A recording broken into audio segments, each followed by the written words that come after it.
Salut mes petits pragmas. Alors, on est midi. Et si on se faisait un petit top des escrologistes?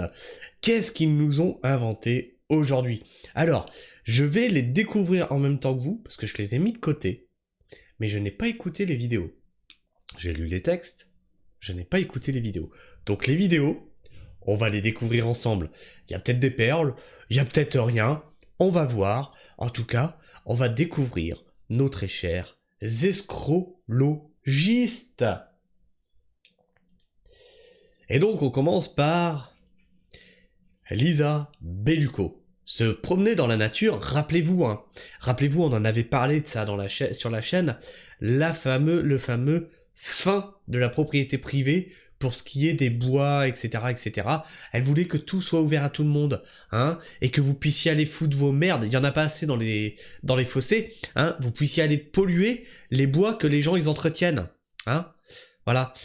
Non, ben oui, il faut que tout le monde. T'as acheté ta parcelle? Mais pourquoi elle t'appartiendrait? J'ai le droit de... Moi, bobo parisien, j'ai le droit de venir y foutre ma merde? Non mais enfin... Se promener dans la nature n'est pas un crime. Non, ça ne l'a jamais été. Mais tu sais, tiens, viens juste en campagne, tu verras, tu as des sentiers pédestres. Tu verras, c'est magnifique. C'est balisé en plus, c'est tout. C'est au milieu de la nature. Et c'est pas un crime. Par contre, une parcelle que quelqu'un a achetée, certes, c'est la nature, mais ça lui appartient. Je défendais aujourd'hui ma proposition de loi pour dépénaliser l'accès à la nature en commission de loi. Alors, tu vois, je vois pas où c'est pénalisé l'accès à la nature. Non, c'est pas pénalisé. Je viens te le dire. T'as des sentiers, tout est balisé. Tout est balisé. Vraiment. Sérieux, mais ça se voit que tu vis pas en campagne, tu vis en ville. Tu vis en ville. Toi, la nature, c'est... lui, il a 10 hectares, j'ai pas le droit d'aller dessus. Vraiment? Dis-moi où t'habites. Non, mais c'est pas normal, j'ai pas le droit d'aller chez toi. On va l'écouter. Je sens que ça va être épique. Donc, qu'est-ce qu'elle nous dit pour dépénaliser son accès à la nature? Toujours les mêmes, toujours le même parti, Ça ne change pas, ça ne change pas. La question que nous nous posons aujourd'hui, c'est donc de savoir si oui ou non la représentation nationale considère que potentiellement 46 millions de nos concitoyens sont des criminels, des délinquants. Ah bon? Ça part d'un beau postulat, donc 46 millions des concitoyens sont des délinquants. Sur quelle base? Ah mais sur quelle base? Non mais j'aimerais savoir. Je pense que tu es un petit peu facho toi quand même, Ah bah non, t'es écolo. 75% de nos forêts sont privées en France. Oui, oui.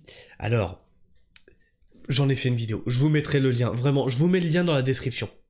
Oui, parce qu'il y a des gens qui entretiennent cette forêt. Tu vois, c'est comme toi, ton petit jardin de 20 mètres carrés, là, tu l'entretiens, tu vois, tous les dimanches, tu sors ta petite tondeuse, machin et tout, tu plantes tes petites pâquerettes, tout va bien. T'as pas envie que quelqu'un vienne y foutre ses grosses godasses toutes dégueulasses dessus. On est d'accord. Bon, jusque-là, d'accord.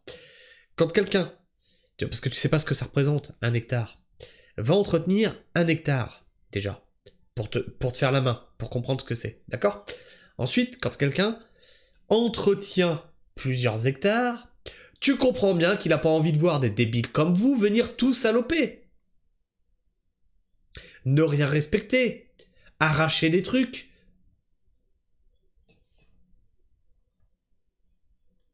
La plupart de nos concitoyens l'ignorent et tout le monde s'y promène sans aucune arrière-pensée. Nous sommes tous et toutes déjà allés au moins une fois dans notre vie dans une forêt privée. Si demain, tous les propriétaires procèdent de la même manière, alors la très grande majorité de notre territoire sera de fait inaccessible. Alors, c'est en partie vrai ce que tu dis, mais c'est surtout en très grande partie faux ce que tu dis. Puisque oui, ces domaines sont privés, mais théoriquement, si tu as une route pédestre communale qui la traverse, et ben en fait, tu es dans la légalité d'être sur ce chemin. Attention, d'être sur ce chemin. Je te dis pas d'aller scier des branches. Je te dis pas d'aller faire des cabanes dans les arbres. Pourquoi c'est une bombe ? 36 millions de personnes font régulièrement du sport ou ont une pratique récréative dans les espaces naturels. Eh bien, ils sont en légalité. Tu dis qu'ils font du sport ou du footing, etc.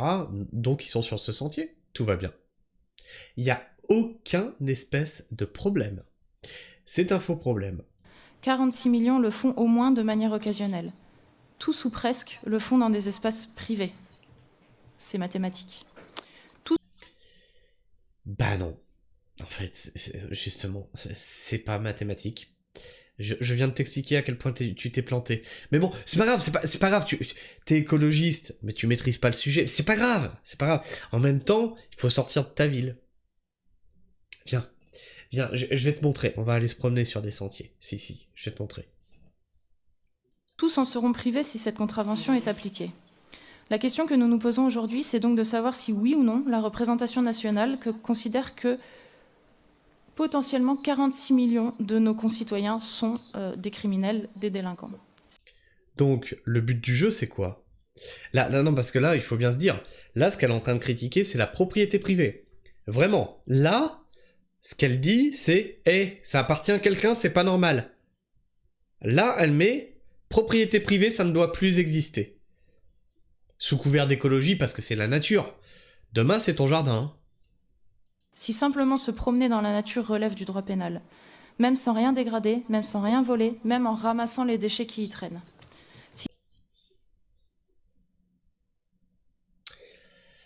D'accord. Donc, comment je fais, moi, si j'avais 10 hectares, par exemple, de bois, pour vérifier que tous ceux qui rentrent dedans ne dégradent pas, ne polluent pas, ne dégrade, mais parce que la forêt, espèce d'andouille qui connaît rien, c'est un milieu sensible, hein. On fait pas n'importe quoi. Comment je fais ? Du coup, c'est une propriété privée, du coup il m'incombe la responsabilité de la surveiller, du coup il va falloir que je prenne des gardes de sécurité qui vont vous surveiller pour être sûr que vous fassiez pas de conneries. Non, c'est quoi le but ? Non mais vas-y, mais va jusqu'au bout du truc. Si cette proposition de loi sur l'engrillagement partait d'une bonne intention, elle a renforcé certaines tensions, contrairement à son objectif initial. Se promener dans la nature n'est pas un crime. Trouvons d'autres voies pour concilier l'accès à la nature et le respect de la propriété privée. Voilà. Non mais les écologistes, ils attaquent à tous les niveaux, hein. Là c'est la propriété privée, le nucléaire, tout, la voiture électrique, hein. Ils sont géniaux, ils ont plein de bonnes idées à côté de la plaque. Alors, on a Marine Tourdelier. Alors, c'est de Anne C. Vos voyages annuels en Guyane pour observer la croissance d'un arbre. On l'a vu hier, ça. Elle fait des voyages en Guyane pour aller observer la croissance d'un arbre. Seront aussi abordés lors de cette niche écologique. C'est pour un ami. Alors, qu'est-ce qu'ils nous disent ? Ah oui, alors ça, par contre, c'est intéressant. Les PFAS, les polluants éternels, sont des polluants éternels, c'est du téflon en fait, éternels utilisés par l'industrie dans les vernis, les poêles, le papier toilette, etc. Ils ont des effets nocifs sur la santé. Il faut les interdire. Un texte sera défendu par Thierry... donc comment il s'appelle Nicolas Thierry, le 4 avril prochain, lors de la niche parlementaire écologiste. Et donc oui, tes voyages en avion, on en fait quoi ? Les polluants éternels, c'est en fait des molécules de carbone fluor qui ont été développées dans les années 40 parce qu'elles avaient plusieurs propriétés. Elles sont anti-adhésives, anti-taches, imperméables et elles résistent très bien à la chaleur. Et donc comme c'était pratique, on en a mis à peu près partout.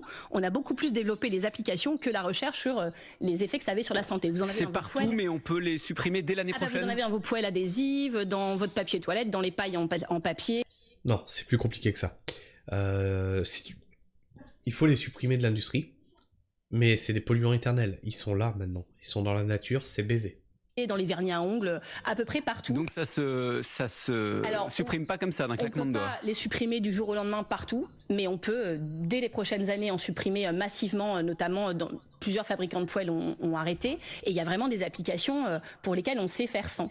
Encore faut-il que la législation dise aux fabricants de ces produits d'arrêter d'en utiliser, parce qu'en plus il y en a plein de sortes, il y en a vraiment partout. Ce qu'il faut que les Français sachent, c'est que ça a des effets sur la santé assez importants, endocriniens, sur la thyroïde, sur l'obésité, sur les maladies cardiovasculaires. Pareil, il y a une vidéo sur la chaîne, je crois qu'il y a même 2 vidéos sur la chaîne qui parlent de ces polluants éternels, le téflon, qui vous file des cancers. Ah, ta petite poêle antidérapante, eh bien c'en est. Tu bouffes ton cancer tous les jours, c'est pas génial ça?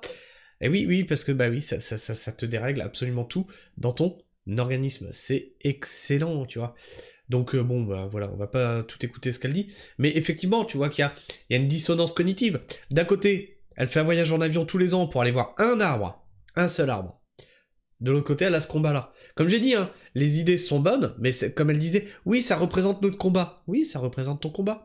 Les idées sont bonnes, les actes sont médiocres. C'est le parti écologiste. Alors, du dernier tweet. Il faudra de la place pour ses 3 enfants. Et il répondait à Sandrine Rousseau. La baisse de la fécondité est une bonne nouvelle. C'est une bonne nouvelle qu'on voit que là il y a une chute démographique de la natalité. C'est une très bonne nouvelle. Elle est heureuse que les gens ne se reproduisent plus. Elle est heureuse que les gens soient putain de mince, comment qu'on dit? Éco-anxieux. Elle est heureuse que vous ayez la trouille pour votre avenir. Elle est heureuse. Pourquoi vous ne faites plus d'enfants? Parce que vous savez pas où on va. Et ça rend Sandrine Rousseau heureuse. La baisse de la fécondité est une bonne nouvelle, tu vois, elle est contente. En 1970, la population mondiale était de 3 milliards. Aujourd'hui, elle a triplé. La natalité ne peut pas être une priorité en situation de grand danger écologique.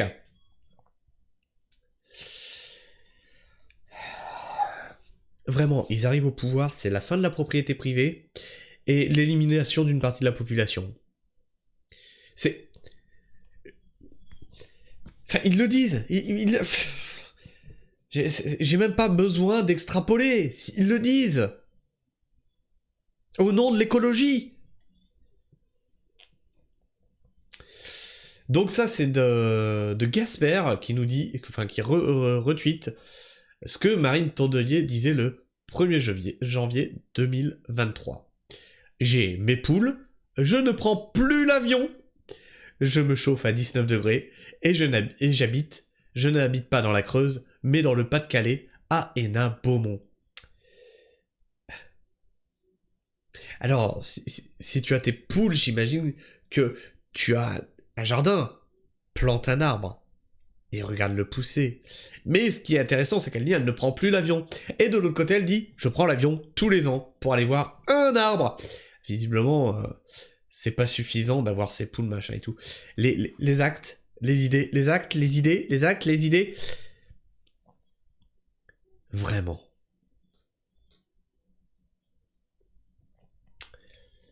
De Jean Banville. Super, CNews étant ma chaîne d'infos préférée, la seule qui respecte la liberté d'expression, je n'aurais pas à supporter vos délires de Khmer verte escrologiste le 9 juin. Il faut virer les écologistes, je suis d'accord avec toi. Mais pas tous, parce que dans ce parti, il y a certaines personnes qui font des choses bien, malheureusement. Comme pour les agriculteurs, on me vole mon combat, on leur vole leur combat. Au fait, comment va votre copain le violeur? Je suis pas au courant de cette histoire-là, mais soit. Mais il répondait à Sandrine Rousseau qui dit « Je refuse, en tant que responsable politique, de légitimer et accréditer ou valoriser CNews. Raison pour laquelle je n'y vais pas. C'est surtout que t'as bien peur qu'ils te mettent ton nez dans ton caca, en fait. » Oui, parce que là, tu vas avoir de la contradiction. Toi, tu ne vas qu'à des endroits où tout le monde est d'accord avec toi. Ah, et ça serait dommage d'avoir de la contradiction. Imposture. Tu as des idées. Très bien. Défends-les. Ah, tu les défends. Tu les défends avec des gens qui sont toujours d'accord avec toi. Ok, c'est intéressant. Concept très intéressant. Ah oui, et celle-ci, donc ça va être, on va se quitter là-dessus, c'était très intéressant. Enfin, très intéressant. On va dire que ça m'a fait rire, et ça reflète une partie, vraiment la réalité, quoi, on est insignifiant. L'escrologiste Khmer Verte raconte n'importe quoi. Donc, on nous dit que les vaches, ça détruit la planète. Mais ça va sauver la planète. Les panneaux solaires. Donc si tu crois que les vaches détruisent la planète et que les panneaux solaires sauvent la planète, c'est que tu dois être un crétin. Et ça, c'est très intéressant. Le 9 juin, il faut virer les Khmer verts escrologistes qui nous pourrissent la vie pour rien.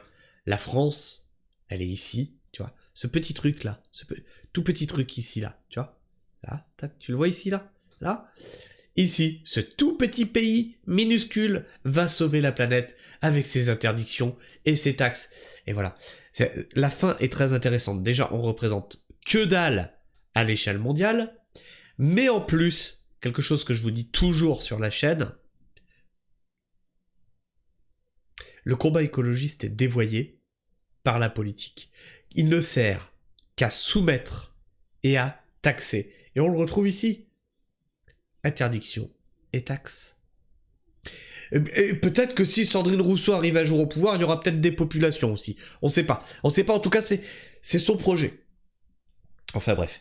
Je sais pas ce que vous pensez de tout ça. N'hésitez pas à me laisser un commentaire pour me dire ce que vous en pensez, en débattre entre vous dans le respect mutuel. Et puis comme d'habitude, tu connais la musique, tu punches le petit bouton s'abonner, tu likes, tu cloches, tu partages, partager. C'est très important vu que l'algorithme YouTube me fait des petites blagues et ne veut plus me rendre visible. Donc voilà, en faisant ce travail ensemble, eh bien on fera développer cette chaîne. Moi je vous fais la bise, prenez soin du sol et restez pragmatique. Ciao.